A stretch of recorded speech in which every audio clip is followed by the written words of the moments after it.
Magandang araw mga ka-treasure. Sa video po natin ngayon ay ipapakita ko po sa inyo kung paano po namin nadiskubre yung treasure concrete. Kasi marami pong nagtatanong sa atin sa comment, nagtatanong po sila kung kami po ba daw ay nakakita na ng treasure. Ito, mapapatunayan ko po na totoo ang Yamashita treasure. Bakit? Kasi nga po kami ay mayroon na pong nadiskubre. Totoo po yan. Mayroon na po kaming nadiskubre na iniwan ng Hapon, mga ka-TH. Nadiskubre na po namin yung iniwan ng Hapon. Pero bago yan mga ka-TH, gusto ko ipakita sa inyo yung mga marker na nadiskubre namin sa aming paghuhukay. Isa na dito, itong treasure in box marker. Ito, video, nandyan sa harap nyo, nandyan sa gilid din ng aking video, mga ka-TH. Ito po ang nadiskubre namin una. Siyempre, naghukay kami, at nakakita po kami ng isang bato na may naka-engrave na treasure in box marker. Ang kanyang laki ay kasing laki ng hasaan at ang kanyang sukat, yung lalim, ay nasa 2.5 inches mga ka-TH. Ito, yung nasa gilid nyo po. Tingnan nyo lang. Yan po yung unang nadiskubre namin sa aming paghukay. Sa ilalim ha, sa ilalim. Pero sa labas, doon sa itaas ng lupa, yung tinatawag nating surface marker, yung makikita natin habang tayo ay nasa itaas, nung hindi pa tayo naghuhukay, iba yun. Ito, nakita na namin mismo doon sa ilalim. Siguro estimated ko lang, mga ka-TH, ay nasa ano po ito, 15 to 20 feet na discovery namin. Siyempre, nagpatuloy po tayo sa paghuhukay. Ngayon, sa pagpatuloy po natin sa paghuhukay, mayroon din tayong nakitang mga marker. Marami po, maraming mga marker. Pero isa sa mga legit marker na nakita namin mga ka-treasure ay ito pong ulo ng pagong na nadiscovery namin sa lalim na 50 feet. Mga ka-treasure. Alam nyo, marami po dyan na nagsasabi na siguro mayaman ka na, millionaire ka na, billionaire ka na kasi nakakita ka na ng treasure kasi parang alam mo kung ano yung mga kahulugan, mga ka-treasure. Yan ho yung sinasabi ng iba dyan na nagko-comment. Ito, gusto ko lang patunayan. Ito pong ginagamit nating libro, mga ka-treasure, ay nagmula po ito sa aking kaibigan. Ang nangyari kasi noon, naghukay po tayo, wala po tayong idea kung paano basahin, i-interpret yung mga marker. Pero nung dumating na po itong treasure book, Yamashita Dream Book, pinadala po sa atin dito sa Pilipinas, kaya nalaman po namin kung ano yung mga kahulugan. Katulad na lang nitong ulo ng pagong. Yan po.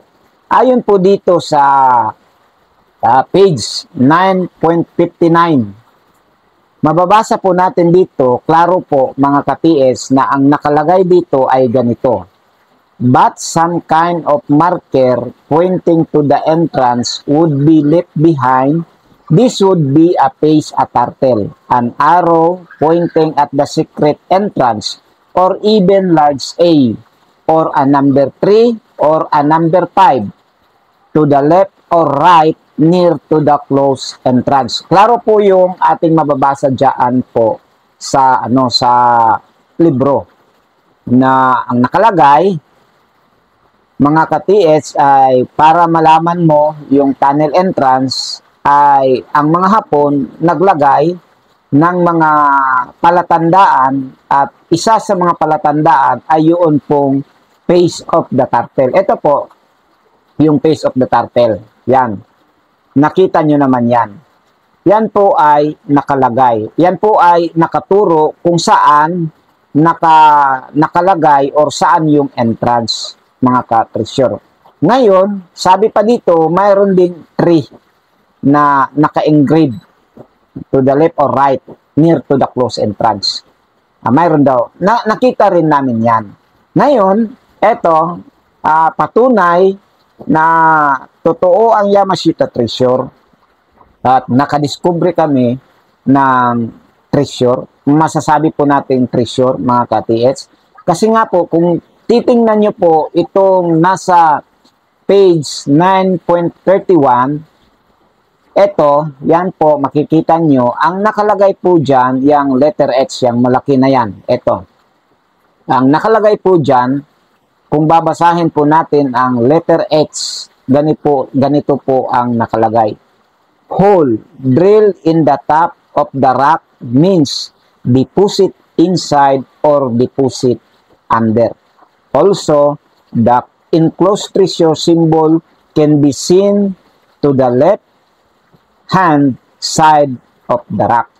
Ang sabi po, kapag makakita kayo ng isang bato na may nakadrill, may butas, ibig sabihin, treasure either under or either inside. Deposit inside or deposit under. Meaning, mga ka-TH, yung nakita namin, eto, video. Yan, video. Yang nakita naming box na yan ay nasa loob yung treasure. Bakit po?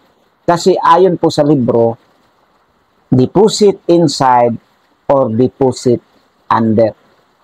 May butas kasi yan sa gitna, mga ka-TH. Yang tinuturo ko, butas po yan sa gitna, mga ka-treasure. Ngayon, ang kulay ng semento, kasi semento yan, ang kulay ay kulay pink, mga ka-treasure. Kulay pink po yan sa personal. Totoo lang, kulay pink. Ngayon, ano ba ang nangyari? Sabi kasi ng mga nag-comment, di mayaman na kayo, may pera na kayo, nakahis na kasi kayo. Ang tanong, mga katis, ano po bang nangyari sa aming treasure hunting adventure?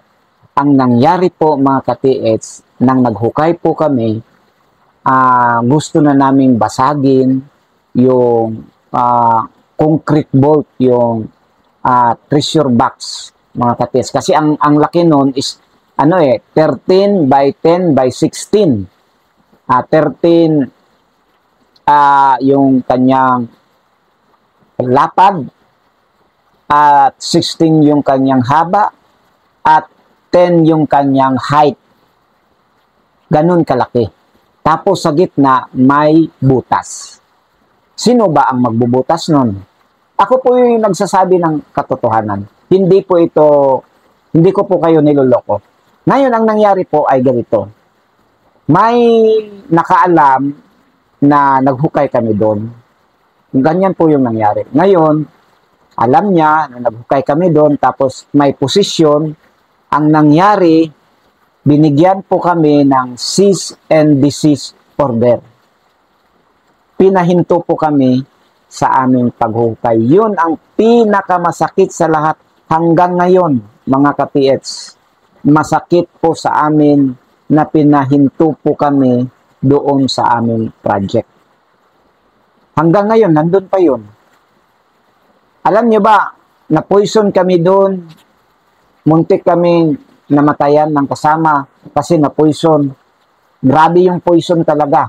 Para siyang sabon na, yung bar na sabon, na melt siya. Kung gaganyanin mo, malambot na pero puti, mga ka-TH. Na-poison ang isa sa kasama namin.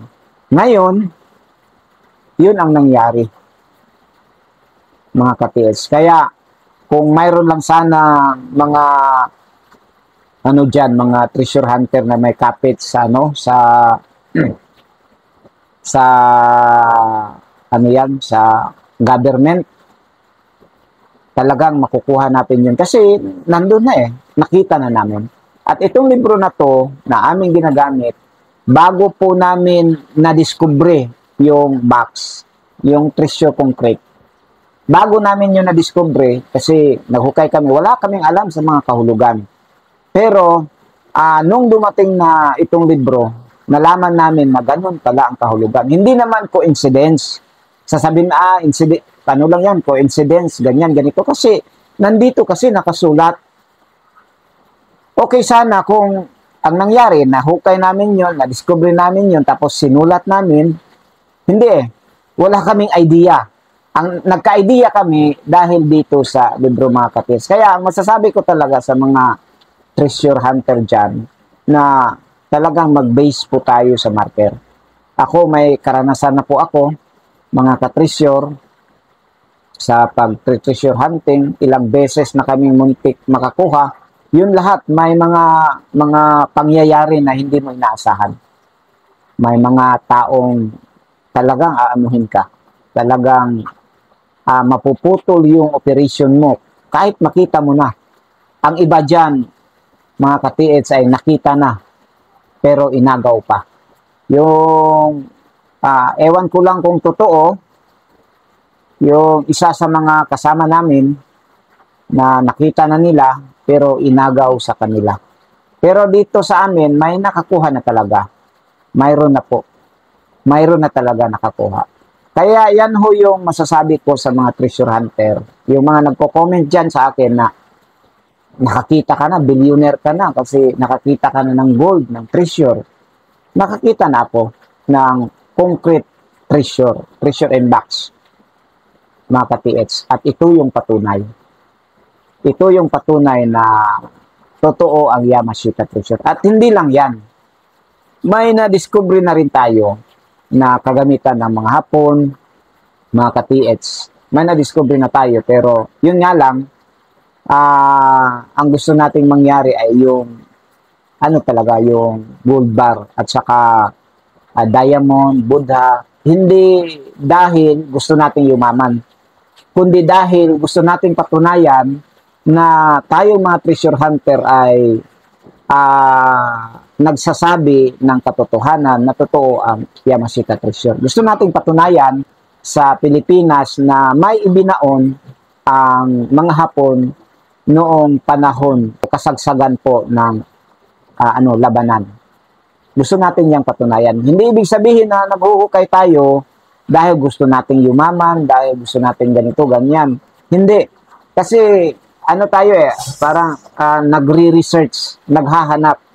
At ang pinakauna dyan, pag nakahanap tayo, kailangan nating mapatunayan. At kung malaki yung treasure, hindi naman pwede na hindi mo yan ipaalam sa gobyerno kasi malaki yan. Siyempre, pag ipaalam mo yan, may incentives. At isa sa mga posibleng mangyayari, mga ka-TH, ay isa ka sa mga marirecord sa history. Yan ho yung pangarap ko. Na balang araw, isa ako sa mga nasa history na isang treasure hunter na nakakita ng treasure at ipinaalam sa gobyerno. Maraming salamat po sa inyong panonood.